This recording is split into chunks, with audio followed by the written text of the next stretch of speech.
Quando a gente está pensando em córtex pré-frontal, a gente está pensando numa estrutura que ela consegue processar mais informações e criar padrões de comportamentos mais elaborados, onde a relação custo-benefício seja mais adequada.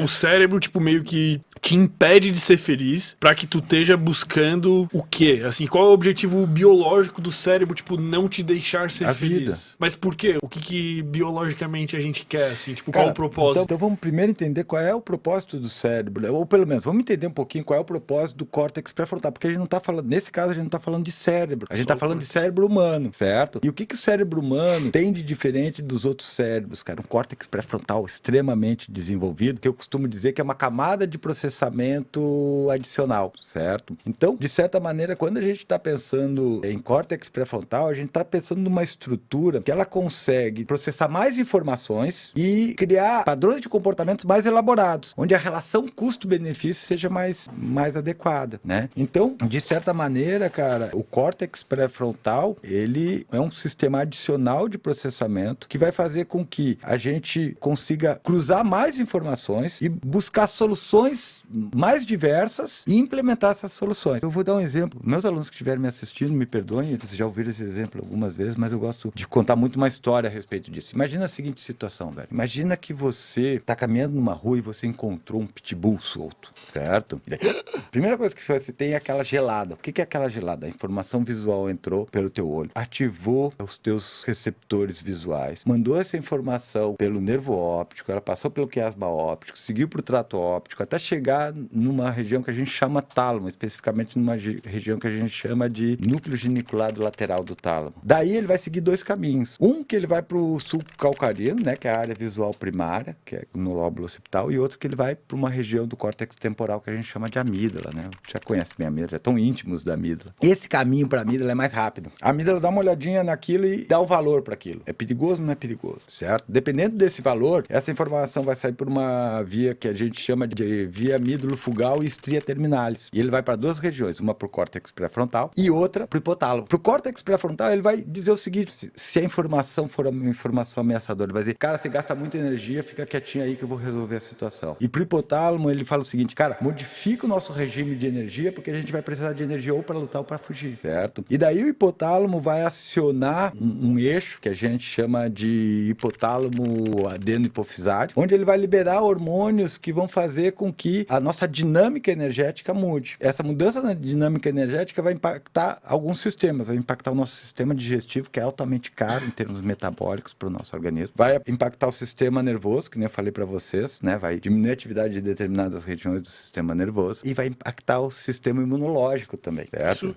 ocorre em uma fração milésima de segundo. Milésimos de segundo, né? Imagina o susto que você toma quando você vê alguma coisa que é potencialmente ameaçadora, né? Você toma um susto e segundo depois você diz, ah, não. Imagina que você tá caminhando e de repente você vê uma mangueira verde no chão. Você dá aquele pulo para trás, acha que é uma cobra, segundos depois você já viu que é a mangueira, você já voltou ao funcionamento do nível. Então é muito rápido isso, certo? É muito rápido. É mais rápido que a nossa percepção. Bom, mas vamos voltar pro cachorrinho, não? Tá ali você diante do pitbull. Cara, viu o pitbull, você não tem nenhuma experiência com o cachorro. Você não gosta de cachorro. Você tem alergia a cachorro. O Maurício odeia cachorro. O Maurício, daquela hora, ele paralisa. Por que o Maurício paralisa? Porque uma área do cérebro dele, chamada de substância cinzenta paraequidutal, foi ativada. E essa área foi selecionada e aprendeu a responder desse jeito ao longo da evolução. Porque se ele não ficasse parado ali, se ele saísse correndo direto, é provável que o cachorro identificasse ele como uma presa e atacasse ele. Então ele paralisa. Então esse comportamento de paralisar foi selecionado. Exatamente, fica os dois ali, um olhando pro outro ali por alguns minutos.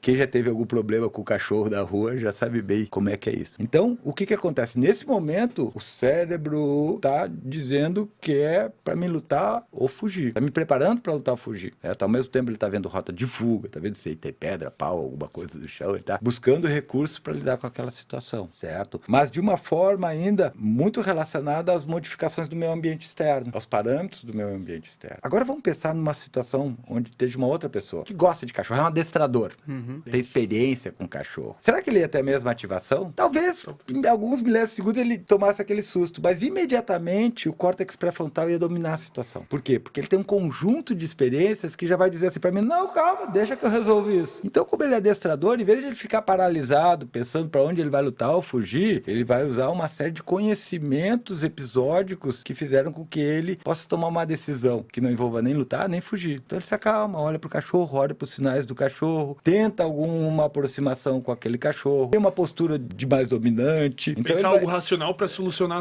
a situação. eu não gosto de falar o racional, ele consegue fazer o planejamento mais elaborado, juntar mais informações, cruzar essas informações e produzir um comportamento onde a relação custo-benefício seja mais produtiva. Isso é o córtex pré-frontal. Esse cálculo, essa inibição de tomar uma atitude imediata é o córtex. É o córtex pré-frontal, que nesse momento a atividade do córtex, pelo conjunto de conhecimento e da intimidade que ele tem com a situação, predominou sobre a atividade da amígdala. Falou a palavra cálculo. Tudo que isso que tu fala neurologicamente, o hipotálamo da Silva conversa com o hipotálamo de Souza de acordo com a conexão X. Isso tudo é puramente físico? Puramente físico. Eu quero crer que seja físico. Mas né? o que mais que até, seria? até hoje eu tenho evidências. Podia ser metafísico, né? Por exemplo, as pessoas acreditam em mente. As pessoas acreditam em mente, cara. O que é mente? Onde é que ela tá? Onde é que ela tá sediada? Como é que ela funciona? Como é que eu manipulo ela? Então, a gente acredita em metafísica. Tá, mas calma, vamos segurar a mente um pouquinho. Eu quero entender uma coisa que tu estava falando da questão de por que o humano se desenvolveu mais em relação aos outros, assim, né? Tipo, por ter esse córtex pré-frontal mais com essa capacidade. Cara, a espécie, os hominídeos são uma espécie muito mal adaptada, velho. Se desenvolveram muito pouco. Uma barata é mais desenvolvida que o ser humano. Mas o eu digo, crocodilo tipo, é mais desenvolvido que o ser humano. Tipo,